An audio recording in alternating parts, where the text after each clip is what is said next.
आजकल के बच्चों में फास्ट फूड का क्रेज इस कदर बढ़ गया है कि वो घर के बने पौष्टिक खाने को पूरी तरह नकार चुके हैं। पिज्जा, बर्गर, चाउमीन और मोमोज अब शौक नहीं बल्कि उनकी नियमित डाइट का हिस्सा बन गए हैं। हेल्दी डाइट पर ध्यान ना देना और सिर्फ जीभ के स्वाद के पीछे भागना स्वास्थ्य के लिए कितना घातक हो सकता है, इसकी एक खौफनाक मिसाल उत्तर प्रदेश के अमरोहा जिले से सामने आई है। यहाँ फास्ट फूड के प्रति अत्यधिक लगाव ने एक हंसती खेलती छात्रा की जान ले ली। क्या है पूरा मामला, फास्ट फूड खाने से उसे किस तरह की परेशानी हुई, सब बताएंगे आपको विस्तार से अपनी इस खास रिपोर्ट में। अमरोहा के अफगानान मोहल्ले में रहने वाले मंसूर अली खान की 16 साल की बेटी Ahana Hashmi girls inter college में 11वीं कक्षा की छात्रा थी।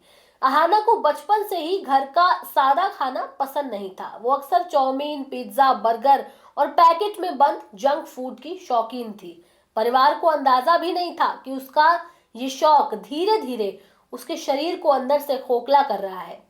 बीते 28 नवंबर को अहाना की तबीयत अचानक बिगड़ गई और उसके पेट में असहनीय दर्द उठा। परिजन उसे पहले अमरोहा और फिर मुरादाबाद के एक निजी अस्पताल ले गए।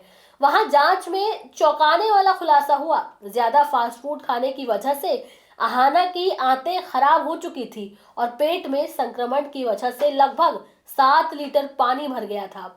मुरादाबाद के सर्जन डॉक्टर रियाज ने उसका ऑपरेशन किया, लेकिन स्थिति में सुधार नहीं हुआ। इसके बाद उसे दिल्ली में एम्स में भर्ती कराया गया। वहां के डॉक्टरों ने बताया कि उसकी आंतें आपस में चिपक गई है और पाचन तंत्र पूरी तरह से डैमेज हो चुका है। करीब 1 महीने तक जिंदगी और मौत के बीच जूझने के बाद 21 दिसंबर की रात अहाना की मौत हो गई। डॉक्टरों के मुताबिक अत्यधिक कमजोरी और ऑर्गन फेलियर की वजह से उसे दिल का दौरा पड़ा, जो उसकी मौत का कारण बना। अहाना के ताऊ साजिद खान ने अपनी गलती स्वीकार की। उन्होंने बताया कि अहाना अक्सर छिप छिपाकर बाहर की चीजें खाती थी। शादियों और पार्टियों में भी वो खाना छोड़कर सिर्फ मैगी और फास्ट फूड पर ही टिकी रहती थी।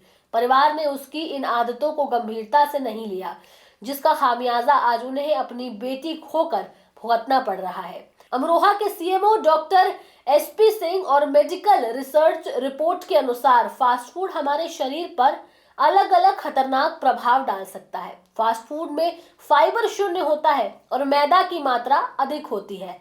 ये मैदा आंतों की दीवारों पर चिपक जाता है, जिससे पाचन क्रिया रुक जाती है और आंतों में संक्रमण या रुकावट पैदा हो जाती है। लगातार जंक फूड खाने से शरीर में जरूरी विटामिन और मिनरल्स की कमी हो जाती है, जिससे इम्यूनिटी खत्म हो जाती है। कोल्ड ड्रिंक और फ्रेंच फ्राइज जैसे फूड कार्बोहाइड्रेट से भरे होते हैं, जो अचानक शुगर लेवल आपका बढ़ा सकते हैं, जिससे कम उम्र में ही डायबिटीज या फिर हार्ट डिजीज का खतरा बढ़ जाता है। एक रिसर्च के अनुसार इसमें मौजूदा ट्रांस फैट यादाश्त और सीखने की क्षमता को भी कमजोर करते हैं। ग्लोबल बर्डन ऑफ डिजीज की एक रिपोर्ट के मुताबिक पूरी दुनिया में खराब खान पान यानी कि जंक फूड की वजह से हर साल लगभग 1 करोड़ मौतें हो रही हैं। यह आंकड़ा स्मोकिंग से होने वाली मौतों से भी कहीं ज्यादा है। यानी जंक फूड आज के समय का सबसे बड़ा साइलेंट किलर बन चुका है। अहाना की मौत सिर्फ एक खबर नहीं बल्कि हर उस माता पिता के लिए चेतावनी है जो अपने बच्चों की हर जिद को पूरा करते हैं, उनके आगे झुककर उनको जंक फूड भी खिलाते हैं। बच्चों को बचपन से ही फल, सब्जियां और घर के बने खाने की आदत डालनी चाहिए। बाहर के खाने को केवल कभी कभार तक सीमित रखें। खासकर मैदा और अत्यधिक तेल मसाले वाली चीजों से दूरी बनाएं। पेट दर्द या पाचन की समस्या को हल्के में ना ले, तुरंत डॉक्टर से संपर्क करें। और समय रहते अगर हम अपनी और बच्चों के खाने की आदतों को नहीं बदलेंगे तो स्वाद की ये कीमत बहुत भारी पड़ सकती है। तो इसलिए जितना हो सके हेल्दी खाना खाएं, बाहर का फास्ट फूड अवॉइड करें। क्या पता इसे खाने की कीमत आपको अपनी जान देकर चुकानी पड़े। अब आपकी इस पर क्या राय है? अपनी राय भी आप हमें कमेंट सेक्शन में जरूर बताएं। इसके साथ ही हमारे चैनल न्यूज टाइम को सब्सक्राइब करें, लाइक करें, शेयर करना ना भूलें। नमस्कार।